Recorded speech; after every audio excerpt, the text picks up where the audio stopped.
Assalamualaikum warahmatullahi wabarakatuh. Bismillah, alhamdulillah, wa syukurillah, ala nikmatillah, la haula wa la quwata illa billah, amma ba'du. Pemirsa dimanapun Anda berada, ketemu kembali dengan Ki Lamang Putra. Pemirsa dimanapun Anda berada, di kesempatan ini saya akan melanjutkan keterangan-keterangan saya tentang Gajah Mada, prajurit sejati Kerajaan Mojopahit. Pemirsa, pada suatu malam dipanggillah Gajah Mada beserta Mahapatih Hamangkubumi Aryatadah oleh Kanjeng Ratu Gayatri. Maka datanglah di suatu tempat yang sudah ditentukan oleh Kanjeng Ratu Gayatri. Tetapi kali ini Gajah Mada mengajak dua sahabatnya, yaitu Gajah Enggon dan Pradabasu. Di dalam pertemuan itu, Ratu Gayatri meminta kepada Gajah Mada dan Patih Haryatada untuk menjelaskan tentang insiden yang sedang terjadi saat pembakaran mayat di alun-alun yang sudah berlangsung. Oleh sebab itu, Ratu Gayatri bertanya kepada Gajah Mada tentang insiden yang terjadi saat terjadinya pembakaran mayat yang ada di alun-alun, yaitu pembakaran layon Prabu Jayanegara. Pemirsa dimanapun Anda berada,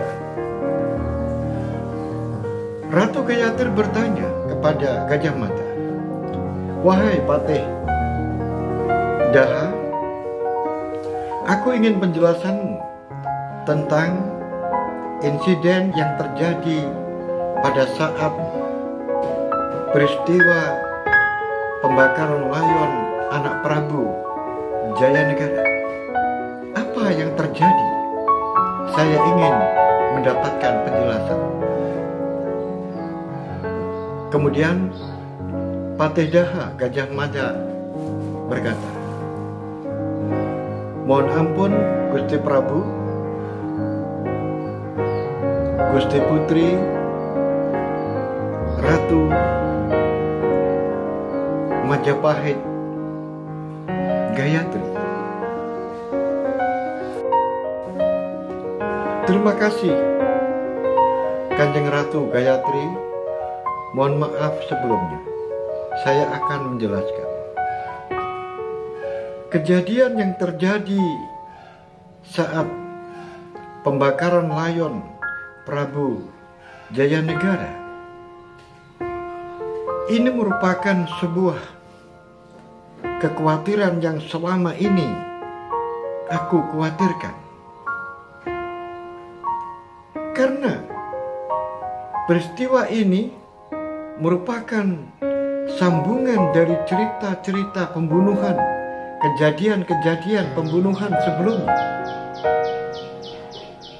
Nah, semuanya itu yang aku khawatirkan. Ternyata pada saat pembakaran mayat Prabu Jayanegara itu merupakan sebuah puncaknya, yaitu percobaan pembunuhan terhadap Raden Kudomerto. Prabu Gayatri, Bunda Ratu, saya akan menjelaskan gambarannya adalah seperti ini. Yang pertama, ada seseorang yang mati dengan kondisi dibakar, yaitu Panji Wirodopo. Siapakah Panji Wirodopo itu? Panji Wirodopo tidak lain adalah paman dari Raden Kudomerto. Kemudian siapa Panji Wirodopo itu? Panji Wirodopo yang disebut paman dari Raden Kudamerto tidak lain adalah sosok orang yang sudah dicari begitu lama tidak ketemu. Tidak lain adalah Bromo Ratbumi. Adapun siapakah Bromo Ratbumi itu? Oleh sebab itu saya mohon agar Paman Patih Hamangkubumi memberikan sebuah penjelasan. Demikian Kanjeng Ratu. Baiklah kalau begitu, silakan Paman Patih menjelaskan siapa Bromo Ratbumi. Terima kasih Ratu. Bromo Ratbumi ini adalah cerita lama, 9 tahun yang lalu, yaitu ketika terjadi pemberontakan Rangkuti dan Dharma Putra yang lain. Bromo Ratbumi adalah nama yang terkenal, yaitu seseorang yang menjadi tangan kanan dari Patih Halayuda. Bromo Ratbumi terkenal ganasnya dan terkenal liciknya seperti liciknya Halayuda. Dan orang ini juga memiliki tingkat kekejaman yang luar biasa. Kemudian saat terjadi pemberontakan Rangkuti, karena Patih Halayuda dan Bromo Ratbumi tergabung di dalam pemberontakan Rangkuti dan Sabta Dharma Putra, maka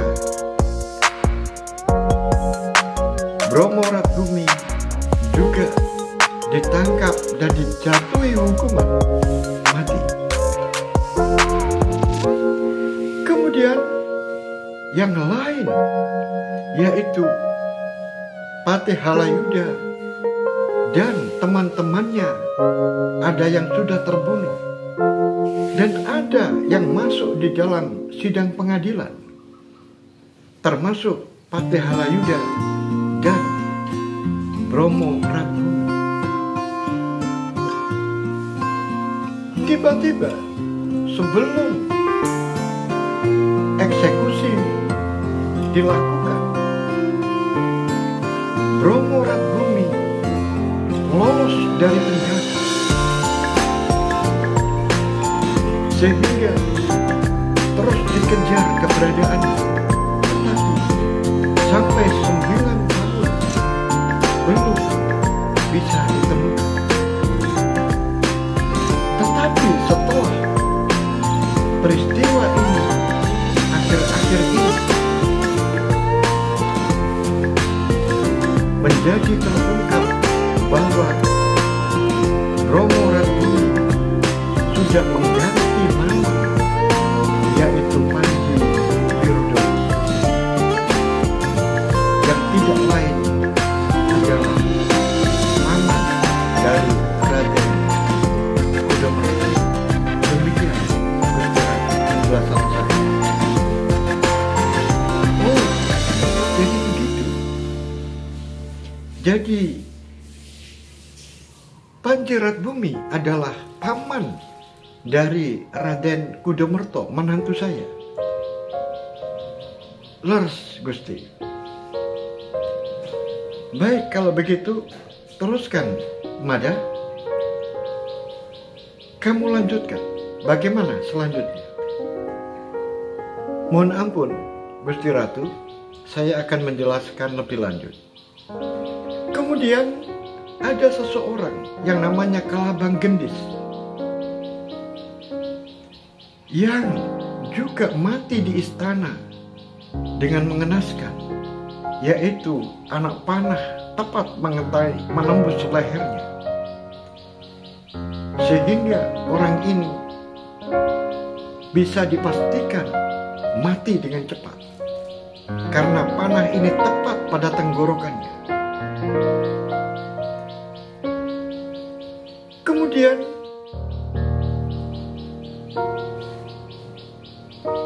Bunda Ratu Gayatri, ada kiriman mayat yang datang dari luar istana, yaitu Kinastan dan Panji Suropati. Ternyata ketiga orang ini saling berhubungan. Kelabang Gendis, Kinastan dan Panji Suropati, ketiga-tiganya ini adalah orang dekat dari Raden Kudamerto. Ketiga-tiganya pernah menjadi pengawal pribadi dari Raden Kudamerto. Dan ketiga-tiganya ini berasal dari Pamotan. Bukankah Raden Kudamerto berasal dari Pamotan? Sehingga seakan-akan ini menunjukkan kepada kita bahwa Raden Kudamerto yang berasal dari Pamotan, kemudian orang-orang yang berasal dari Pamotan yang pernah dekat dengan Raden Kudamerto dihabisi. Kemudian di dalam teknik menghabisi orang-orang ini, kemudian nanti puncaknya adalah sasaran terakhirnya adalah Raden Kudamerto sendiri, yaitu saat upacara pembakaran mayat di alun-alun. Ternyata benar Kudamerto menjadi sasaran seseorang, orang yang melakukan pelemparan pisau tidak lain adalah Ruboyo. Ibu Ratu yang saya hormati, apa ini hubungannya dengan mayat yang satunya yang ada di istana, yaitu Lembong Laut? Lembong Laut adalah salah satu kader tentara prajurit Bayangkara yang sampai hari ini menjadi sebuah pertanyaan. Apakah ada keterlibatan dari anggota-anggota Bayangkara? Atau hanya karena sesuatu hasutan atau upahan? Dua orang ini saya gambarkan sebagai orang ahli di dalam memainkan sebuah senjata. Lembong Laut, dia ahli di dalam memainkan panah. Oleh sebab itu, hanya orang-orang yang memiliki kepandaian khusus yang bisa begitu jitu melakukan bidikan panah tepat pada tenggorokan. Kemudian Ruboyo yang kemarin melakukan percobaan pembunuhan kepada Raden Kudamerto juga saya gambarkan sebagai orang yang ahli di dalam permainan pisau. Sehingga kemarin apabila tidak ada Adi Pradabasu, mungkin Raden Kudamerto sudah tertembus pisau tepat pada jantungnya. Karena ada Adi pada Basu di tempat itu. Kemudian lemparan tangannya agak goyah karena tersentuh oleh Adi Pradabasu, sehingga lemparan itu sedikit meleset, sehingga di atas sasarannya, yaitu dada bagian atas, padahal yang dituju adalah jantung. Kemudian dua orang ahli ini saya gambarkan, mungkin dua orang ini adalah orang-orang upahan, orang-orang yang diperintah oleh sekelompok orang atau seseorang, sehingga orang ini melakukan tindakan itu karena upahan.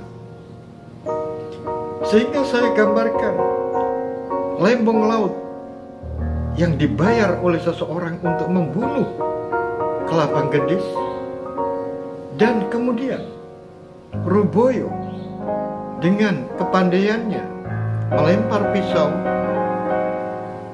membunuh Kanesten, Panji Suropati, dan sasaran terakhir adalah Raden Kudamerto. Demikian Bunda Ratu yang bisa aku jelaskan tentang hubungan-hubungan.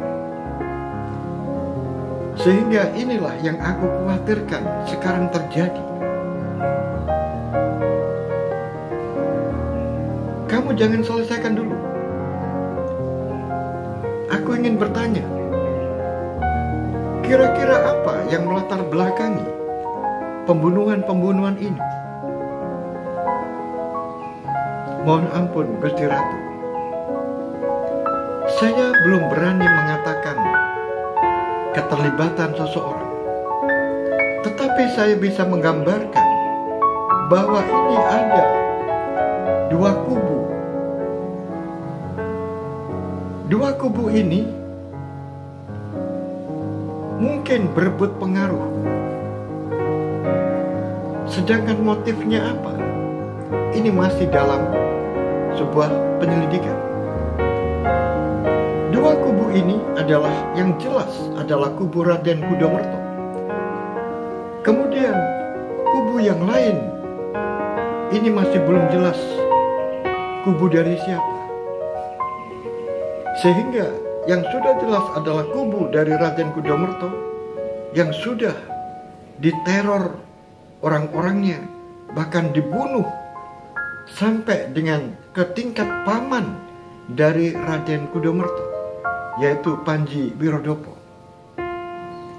Sehingga yang menjadi PR adalah mengejar orang yang membunuh kelompok dari Raden Kudamerto. Sedangkan motifnya apa? Inilah yang aku khawatirkan pada saat itu, Kanjeng Ratu. Jangan mengangkat, memilih pengganti dari Prabu Jayanegara terlebih dahulu. Ditunda untuk memastikan, karena saya khawatir di balik Raden Kudamerto ini ada orang-orang yang berambisi agar Dyah menjadi raja, sehingga nanti Raden Kudamerto akan mendampingi raja, bahkan mewakilkan kepada dirinya untuk menjadi raja. Demikian juga saya menggambarkan ada orang-orang di balik Raden Cakradara yang berambisi untuk menjadikan Sri Gitarja untuk menjadi raja. Sehingga apabila Sri Gitarja menjadi raja, maka Cakradara yang akan menduduki raja itu, karena suaminya akan mewakili istrinya yang menjadi raja. Tetapi ini masih belum jelas apakah ada keterlibatan dari Cakradhara. Apakah kelompok lain ini adalah kelompoknya Raden Cakradhara yang bersaing tidak sehat dengan Raden Kudamerta dan kelompoknya? Oleh sebab itu, Bunda Ratu, aku mohon agar Adi Gajah Enggon bisa menjelaskan semuanya ini sehingga semuanya menjadi jelas. Baiklah kalau begitu. Tetapi sebelum Gajah Enggon akan menjelaskan, saya ingin bertanya dulu kepada Paman Patih Haryotada. Apakah Paman punya pendapat lain selain dari apa yang disampaikan Patih Daha, yaitu Gajah Mada, tentang dua kubu itu? Apakah ada keterlibatan dari menantu-menantu saya di dalam peristiwa-peristiwa akhir-akhir ini? Terima kasih, mohon ampun Gusti Ratu. Aku sangat setuju apa yang disampaikan oleh Patih Daha. Inilah yang aku khawatirkan. Mudah-mudahan ini tidak terjadi, karena ini masih sebuah indikasi. Mudah-mudahan tidak ada keterlibatan Raden Cakradhara di dalam peristiwa pembunuhan-pembunuhan yang dilakukan terhadap orang-orang dekat dari Raden Kudamerta. Tetapi kalau ini yang terjadi, maka membuktikan bahwa apa yang menjadi peling dari Patih Daha Gajah Mada ini sudah menunjukkan titik-titik terang kebenarannya. Oleh sebab itu, saya tidak berani untuk memberikan statement bahwa Cakradhara dan Raden Kudamerta terlibat di dalam perebutan kekuasaan. Baiklah Paman, terima kasih. Kemudian sekarang Gajah Enggon, apa yang kamu ketahui? Apakah kamu setuju dengan apa yang telah disampaikan oleh Gajah Mada? Kamu sebagai seorang Senopati Bayangkara, pasti kamu lebih memahami di dalam masalah ini karena kamu memiliki orang-orang anggota yang memiliki tingkat kelebihan apabila dibandingkan dengan prajurit-prajurit biasa. Terima kasih, Gusti Ratu.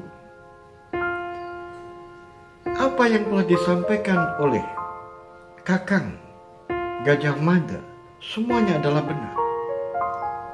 Kami Senopati Bayangkara yang merupakan bimbingan dari Kakang Gajah Mada, bahkan Kakang Gajah Mada selama ini terus terlibat memberikan arahan-arahan sehingga jalan kami di dalam melacak kasus ini menjadi semakin mudah.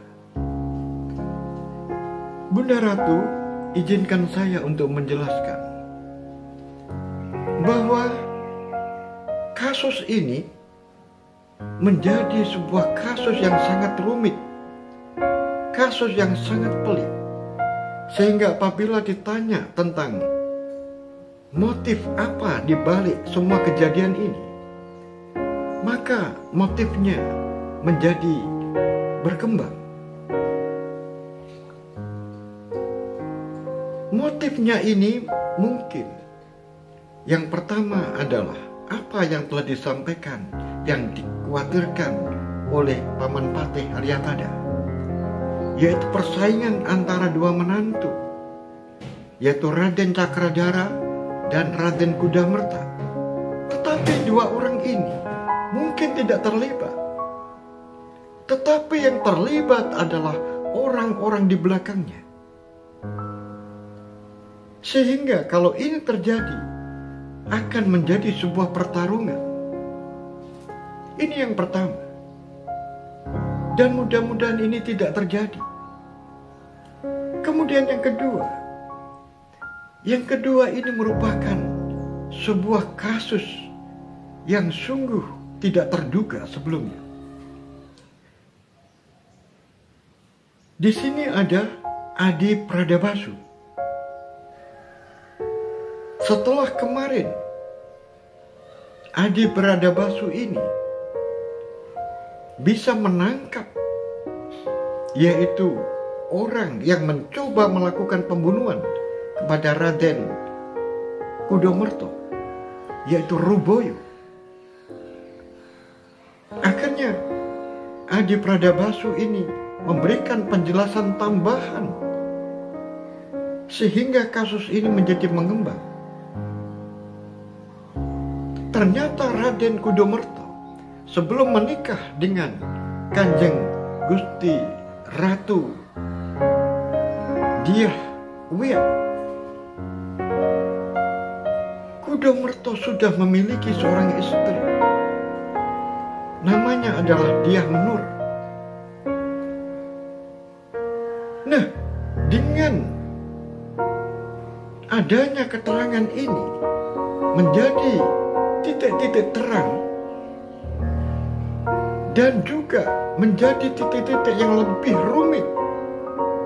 Semula kami mencoba untuk mengkonstruksikan kasus ini adalah kasus, yaitu perebutan kekuasaan dari dua kubu, yaitu kubu dari Cakradhara dan kubu dari Raden Kudamerta.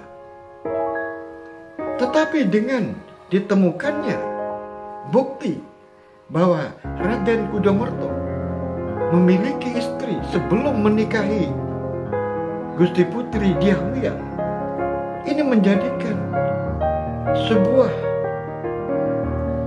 tanda-tanda ada tendensi yang lain. Apakah dengan menikahnya Raden Kudamerta mendapatkan Dyah Wiyat, menantu Gusti Ratu Gayatri, menjadikan orang dan keluarga dari orang yang dinikahi oleh Raden Kudamerta ini menjadi marah, sehingga mencoba untuk melakukan pembunuhan kepada Raden Kudamerta, mungkin karena janji yang tidak ditepati. Sehingga di sini menjadi bias.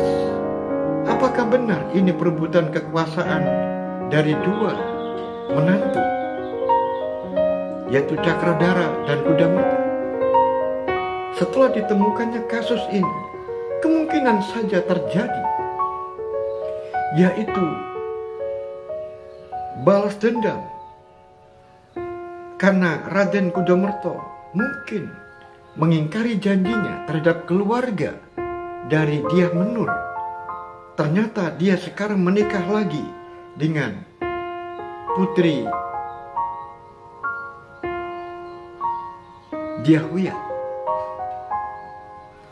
Ini adalah sebuah fakta seperti itu. Sebentar, Gajah Anggon.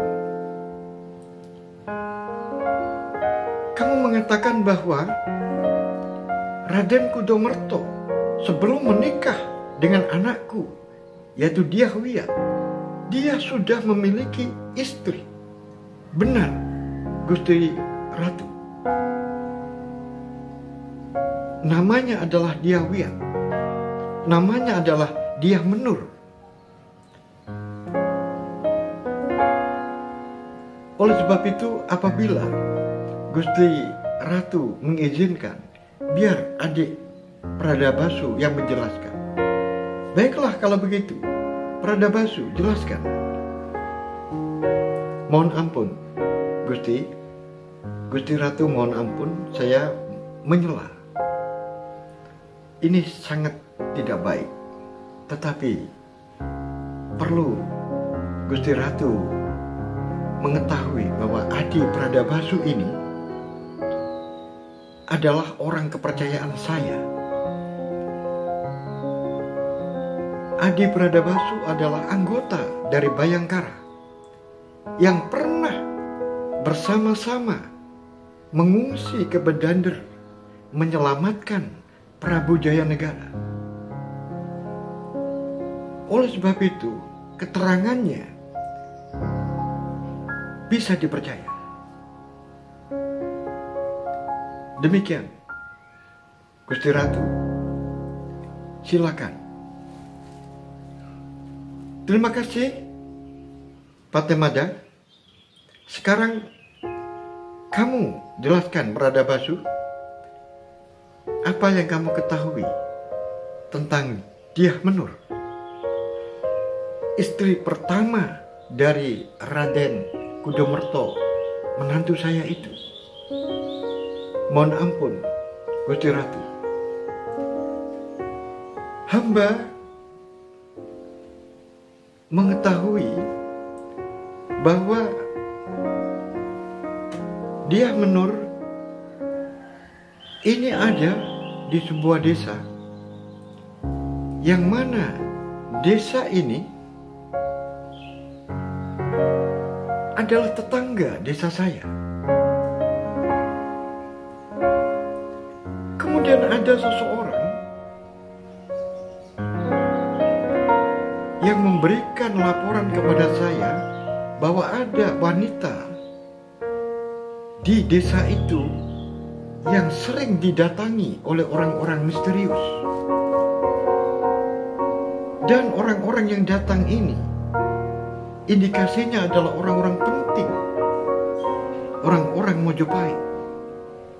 Oleh sebab itu, aku diam-diam melakukan penyelidikan bahwa benar ada seorang wanita yang namanya Dyah Menur. Dia adalah istri dari Raden Kudomerto sebelum Raden Kudomerto menikah dengan Dyah Wiyat. Kemudian Dyah Menur ini tiba-tiba menghilang.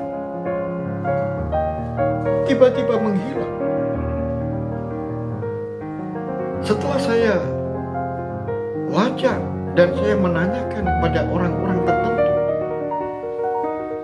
bahwa Dyah Menur ini dibawa lari oleh seseorang yang menuju ke kota raja. Oleh sebab itu saya lacak. Ternyata benar. Dyah Menur bersama dengan seseorang lelaki kemudian menuju ke wilayah jalan menuju ke kota raja. Tetapi di tengah-tengah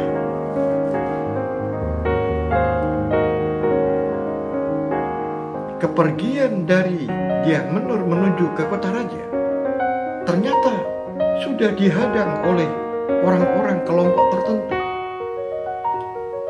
Sehingga orang yang mengantarkan Dyah Menur ini terbunuh.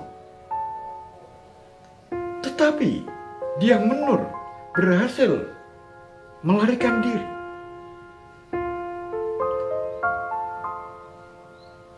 Ternyata orang-orang yang mengejar Dyah Menur itu